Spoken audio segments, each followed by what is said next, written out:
منتخب مصر يفوز على كوت ديفوار 3-2 في مباراة هي الأفضل لكابتن حسام حسن من أول ما تولى تدريب المنتخب المصري. مباراة قوية جدا، مباراة عظيمة جدا. النهاردة كابتن حسام حسن بيثبت إنه عنده فكر، حتى وهو بيدافع بيقدر يوصل لمرمى الخصم، بيقدر يخرج بالكرة، بيقدر يسجل هدف واثنين وثلاثة.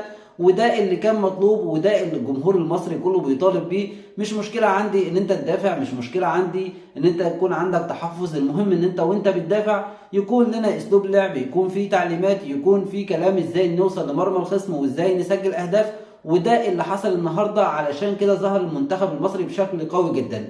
بنلعب جيم دفاعي علشان نأمن وعلشان خطوره كوتوفوار، وده شيء مميز جدا من كابتن حسام حسن، ان انت تحترم الخصم وتديله حجمه، وفي نفس الوقت ان انت تكون المبادر، وان انت تكون الفعل من اول المباراه، وان انت اللي تقدر تسحب المباراه اللي انت عايزه، تسجل هدف، تسجل اتنين. وده اللي حصل. مهم جدا ان انت وانت كنت بتدافع بتسجل 3 اهداف وما بتستقبلش اهداف غير من اخطاء منك. مهم جدا ان انت وانت بتهاجم وبتسجل 3 اهداف ما يكونش عليك خطوره، ويكون مقفل مفاتيح لعب فريق كوتوفار. وده اللي حصل النهارده. المنتخب المصري حتى الهدفين اللي سجلهم هتلاقي ان الهدفين دول جايين من اخطاء فرديه او من سوء توفيق من لاعبتنا، سواء من الشناوي او فتوح.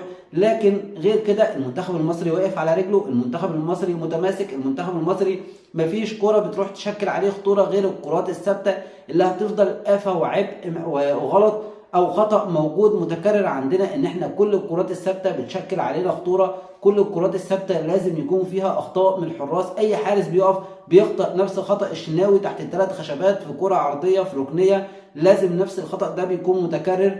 وكمان بيكون في ارتباك عندنا من المدافعين، مفيش تمركز صحيح في الكرات الثابته. دي المشكله الازليه اللي موجوده عندنا مع المنتخب المصري بشكل مستمر.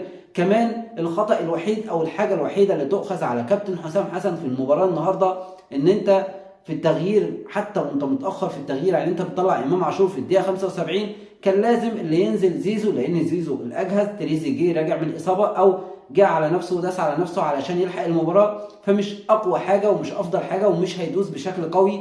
كان لازم زيزو اللي ينزل، او حتى لو مش زيزو يكون محمود صابر اللي ينزل في التغيير اللي هيطلع. انت عملت تغيير واحد في التوقيت ده، كان يدخل محمود صابر او زيزو مكان امام عاشور، كان هيكون افضل من تريزيجيه وهيسحب الفريق اكتر. النهارده زي ما قلنا يحسب لكابتن حسام حسن كل حاجه في المباراه، يحسب اصراره على اسلوب لعبه ان انا اكون متحفظ دفاعيا، لكن ضفت حاجات كتير جدا هجوميا، ان انا ازاي اضغط وازاي اقطع الكرة واسلم واروح واسجل هدف. الهدف الثالث هدف جميل جدا، باص من رامي ربيعه لامام عاشور لصلاح، بيثبت ان احنا عندنا فكره وعندنا اسلوب لعب. المنتخب النهارده عمل جيم قوي جدا جدا. شكرا كابتن حسام حسن، شكرا لعيبه منتخب مصر. اتمنى ان شاء الله من المنتخب ان شاء الله ان احنا نكسب البطوله، علشان اللعيبه اللي زي محمد صلاح اللي زي الشناوي الناس ديت هتبطل، فمحتاجه ان هي تختم مسيرتها بلقب دولي. اشوفكم في فيديو جديد ان شاء الله.